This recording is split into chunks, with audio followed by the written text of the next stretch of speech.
welcome everyone to another edition of our SpectrumCast, specifically designed for data resilience health checks. And this week we're hitting a pretty important topic. And Todd, we're glad you're back from your vacation, and thank you. And actually, we're leading into this topic around disaster recovery, specifically because being in support, you guys are dealing with a lot of things around disaster recovery. Now, most people think disaster recovery means, hey, we've had some sort of natural disaster and we have to find a way to recover, right? But Todd, you want to talk to us a little bit more about kind of how support views this disaster recovery notion, and we can get into some of the things we need to do to make sure we're enabling and protecting ourselves against disasters. Yeah, Steve, it's a really relevant question right now, as we're really seeing a change in what customers are needing from a disaster recovery perspective. In the past, a lot of what we saw in support was actually disaster recovery test help. As somebody was doing a disaster recovery test, they were needing our help to kind of solidify their processes and procedures. But now, as you said, things have kind of evolved beyond just natural disasters, man-made disasters or man-sourced disasters or mechanical disasters into, cyber attacks, really leading customers into positions of being in need of disaster recovery. And the frequency that we're seeing that and now actually having to help customers in true disaster situations, that they maybe weren't necessarily completely prepared for, or just hadn't anticipated happening to them in the fashions that they have. It's really become critical that we remind customers, users of Spectrum Protect, all the things that they need to do to ensure that they're protected in the capacity they need to for this changing environment we live in, where cyber attacks are unfortunately becoming all too more frequent. Yeah, I've often said, if you have a cyber threat, you have a disaster, right? That is a disaster. And now that those are much more, prolific than a natural disaster in some territory, I can imagine that the influx of calls and concerns and questions and what do I do and preparedness is really coming. So maybe speaking about preparedness, Jason, what are some things that people could possibly think about to make sure their environment was as prepared as they could be, at least in the start, for protecting themselves against ransom threats or cyber threats? Yeah, I think it's a great topic. There's a number of things we can look at. One is certainly the 3-2-1 rule, and I think we'll come back to that in a minute, as that deserves a lot of thought. But another one that's often overlooked is the intersection between security and data protection. And often within a company, those are two different groups that don't always cooperate with each other. But I think the time is right to rethink that division of responsibility and start partnering together. Some ideas that I like to talk about that may seem obvious once you hear it, but are worth some thought. The first is the data protection platform that you're choosing. And so oftentimes companies will be a Windows shop or a Linux shop, and they have a huge investment in training their personnel up to use that platform. But that's also an exposure, because once a bit of malware gets into the system, it uses an exploit that will be pervasive throughout your production infrastructure. And if you're using the same platform for data protection that you're using for your production business, it's very likely that whatever entry point that malware used to attack your system is also going to be able to be exploited on your data protection environment. So we often advise customers to choose a different platform for your data protection. So one choice we often recommend is AIX. That's actually been a very popular platform for our Spectrum Protect customer base over the years. It's also not typically the majority platform that malware is attacking. So, a very common call into our support center might be, hey, my entire Windows shop has been taken down by a malware attack. The only thing I have standing is my AIX server running Spectrum Protect. And that's, by design, it may sound troubling that you have to kind of have the inconvenience of training your engineering staff to run a platform that maybe is not the kind of the mainstay of your data center, but at the same time, that inconvenience for you is also an inconvenience for the bad actors that are trying to get in. take over your systems. I would say platform is a huge consideration. Another is authentication namespace. And so you might hear buzzwords like single sign-on. Hey, it's so convenient. I can use the same account that I sign into my Windows machine or my laptop, my MacBook in the morning. That same sign-in gets me into the user interface for my data protection system. That's great. That's convenient, but that same convenience, once again, is there for the bad guys. So I often recommend having different security namespaces for your production systems and your data protection system. All those barriers of inconvenience that you put in place are just one more hop that the bad guys need to get through in the event of attacks. So I think it's kind of a broad topic. It's worth looking at all of your security best practices that you apply to your data center and think, is there anything we can do in the context of data protection to either pick up best practices that we don't have there, or to do things slightly differently to put those extra layers of inconvenience in place. So I think that's the first point. And I think probably we should take a look at the 3-2-1 rule. And I would say I like to take a little artistic liberty and add some extra ones. And some of those things like running your data protection on a different platform could be another one in the 3-2-1. Jason, you bring up some really good some thoughts. I mean, people always are thinking in IT about making it simple. How can I make it simpler? That sort of thing. But you're right. I mean, the more complex it is, it's not just complex for you, it's complex for the folks that are trying to get at it. And I think if you're the architect, of the environment, it might be complex, it might seem complex. It seems complex to the folks trying to get in, but it's a little simpler for you because you were the one who designed it. Jim, just thinking of kind of building on what Jason was saying around kind of the architecture and kind of some of the underlying fundamentals. Does it make a difference on-prem, backing up to using DR in the cloud, DR on-prem? How should we think about that? I think Jason kind of mentioned the 3-2-1 rule, which is just a modern incantation of don't put your eggs in one basket. And so to that, and we touched on this a few podcasts ago, Steve. I mean, a disaster, you think about having plan A and maybe plan B, but when a disaster hits, you can't make those assumptions. So I think, to your question, I'd say redundancy is the best thing, and having some sort of solution that's on premise that can be used for operational recovery, that can also be used for disaster recovery, is a good piece of it. But also, as Todd and Jason have been talking about, those are being attacked with cyber resiliency attacks.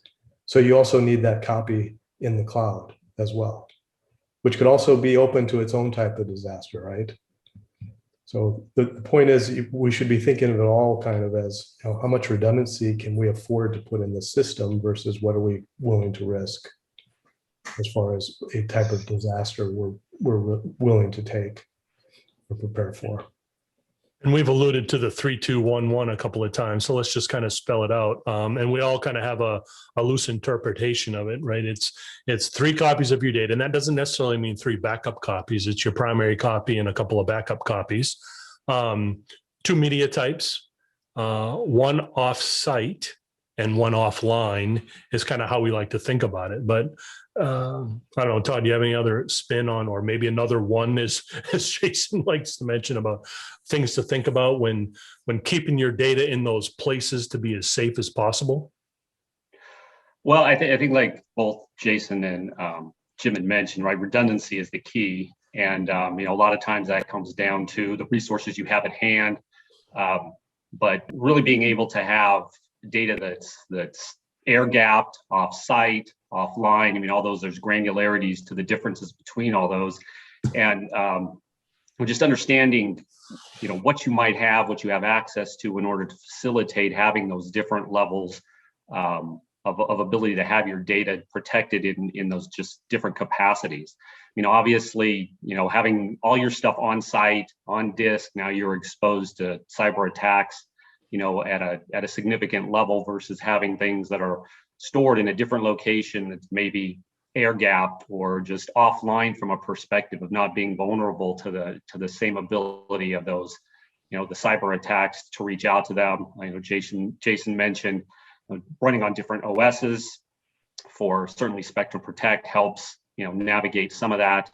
And then certainly from what we've seen in support, there's different things have happened associated with how Spectrum Protect comes into play to actually help you recover from a disaster. In some cases, your Spectrum Protect solution has been completely isolated from the attack, and so now you're just at a point where you can use it in its full primary storage pool capacity to restore. In other situations, you've lost maybe your storage, and if you don't have a backup of that, just the storage aspect, your database is okay, but your storage isn't, you need to begin with that recovery. In other cases, you've maybe lost the database, so you've needed a database backup that's in one of these places where it's been protected from, you can actually restore, you've had a backup of it, and now you can restore it back to either your primary location or even a complete disaster recovery site, knowing how to navigate that, knowing the requirements that you need to really facilitate where that backup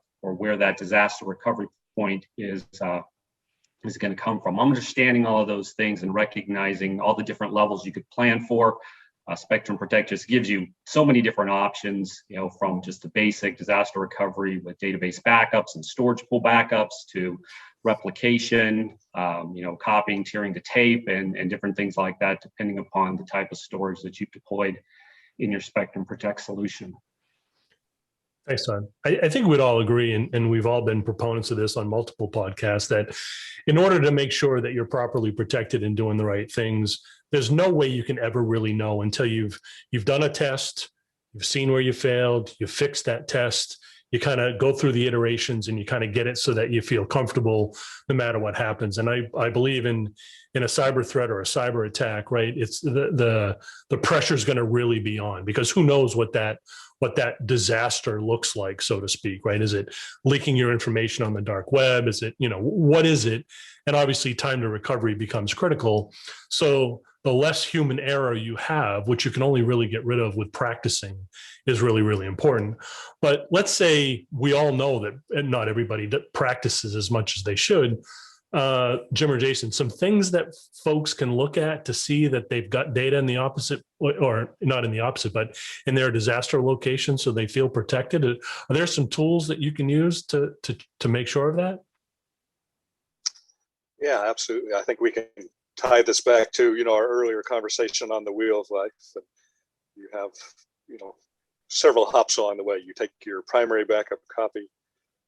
You then take a backup of the backup, and depending on what point the disaster strikes, you won't know how far through that cycle you've made it. But on an ongoing basis, before that disaster happens, you really want to make sure you're completing it, so that at least within a 24-hour block of time, you have all those copies current. So there's various tools. So, the operations center, for example, has the ability to track replication. If you're using our node replication feature as the facility for making that copy of the backup, you can use that to audit how current is your replicated copy, right? So it'll indicate whether it's trending to be caught up, or whether it's falling behind and how far behind it is, and it will actually alert on those conditions. So I would think just fundamentally you want to do an audit where you're making sure that if you think you've got 5,000 things on your primary site, that you've got those 5,000 things on your target site at the end of each pass through the wheel of life.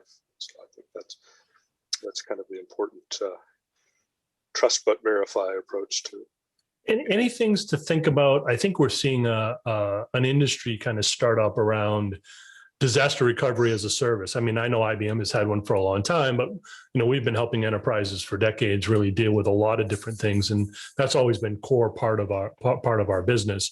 Any thoughts around things that people should think about when looking at DR as a service? In if it's a new service provider doing something like this, or that sort of thing. I don't know if it's specific to DR as a service, but I think all the points that we've been making still are valid. You have to practice, and whether that's someone else practicing or you doing the practicing, you have to understand. Jason mentioned in one of the podcasts a couple of weeks ago, Steve, that the first question when the DR hits is you're going to have a lot of attention asking, well, how long is this going to take? And so if you're well rehearsed, at least you can give a confident answer in that and not be worried about, is this going to work? The other important part of it is we have to remember the data users and the people that eventually are going to get the data once it's recovered. That's your SQL DBA, your file server admin. So if you're going to vend out your disaster recovery as a service, you still want to make sure that those people are involved and are part of the testing, so that you know from soup to nuts when you're doing a test, what you're getting recovered is what you're going to be handing off to those people if a true disaster hits. Well, good thoughts, good advice. Maybe one last thing. I'll have maybe each of you think of one. Jim, you get to go last, so you get the longest time to think. But Todd, in support, any valuable lessons that you've learned that can be applied to something a customer should really more than be thinking about, but have really worked to help a client get back faster that you can share with us? I think one of the important things is to have an idea. I mean, if you truly experienced a disaster and you need everything back, I mean, first of all, understand what everything is, and then understand the priority of that information. Right? What really needs to come back first? Is there a subset of data that needs to be back before anything else, right? To critically get your business back in place.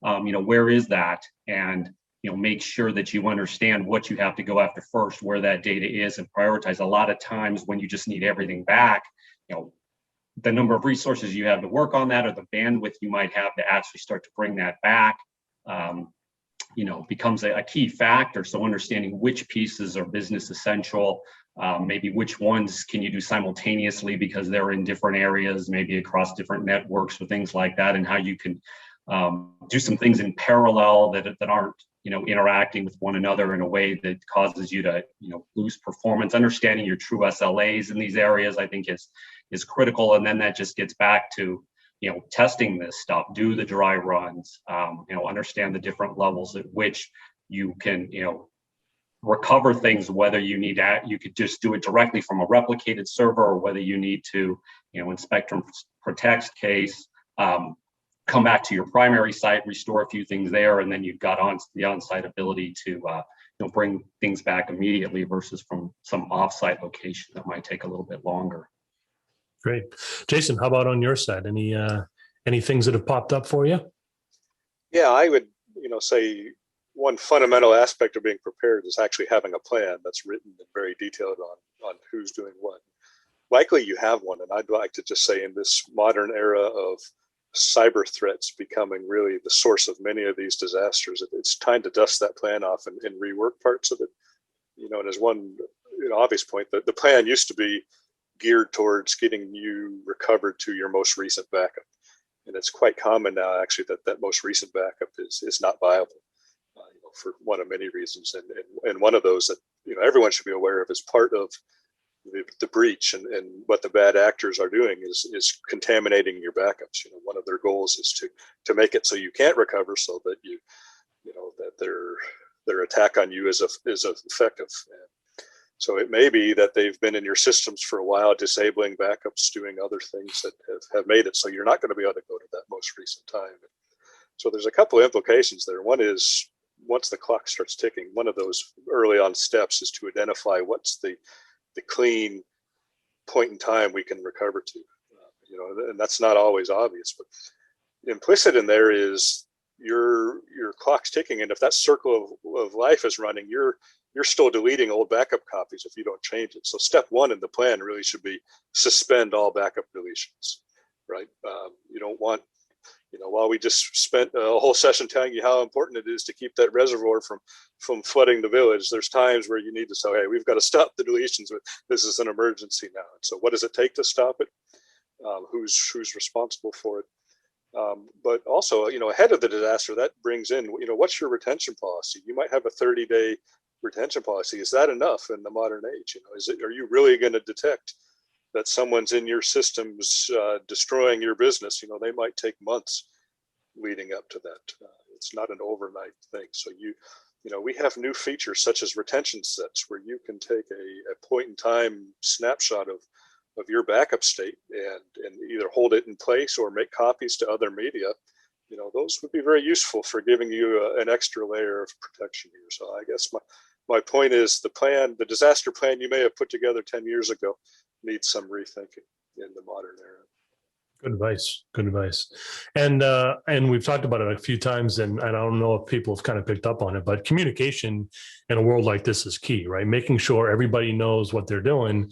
And Jim, to your point before, if you haven't practiced, you can't communicate. How long is this going to take? Do I actually know what's going to happen? Todd, to your point, do I know what data needs to come first and that sort of thing? So having good communication amongst everyone is really helpful. Jim, any closing thoughts on some good advice for clients? Well, I have some cheap advice, but since we're on a podcast and we just throw it out, but I guess prepare for the unprepared. It is, we've touched on this before, it's a disaster and things are going to happen that you weren't thinking could happen. We've had customers that have literally had their data center floors flooded, and not by drinking water. We had another customer, I remember they got hit, part of one of the hurricanes that hit, and they got their data center back, but they lost their satellite link. And they really not thought about that aspect of the equation. So this is the time, as much as we hate it to play the devil's advocate and say, we can't make too many assumptions here. What if we don't have the network, right? What's our plan? One of those things that can go wrong will go wrong, right? Right. What if we don't have the cloud services that we depend on? And that's really the time part of the practice is kind of going through that additional level of mental exercises. Oh, more good advice. No, thanks, Jim. All right. So everyone, thank you guys very much. I don't know how much people can appreciate the wealth of knowledge here, and just, experience is everything. So seeing the things that we've seen, being able to articulate some of these things and trying to get people more prepared, I think is really key and very helpful for clients. In addition, so folks understand, in our data resilience podcast, we're going to do this Thursday, we're going to have industry expert Dan Thompson on talking about hardening your data protection server, which I think is another good step in trying to be as prepared as you can be for cyber attack of any type. So I want to thank you guys all very much for participating, and to everyone, I hope you're finding this information useful. And stay tuned this week also for our next SpectrumCast that will deal with the hardening of your environment. So again, till next week. Thank you guys.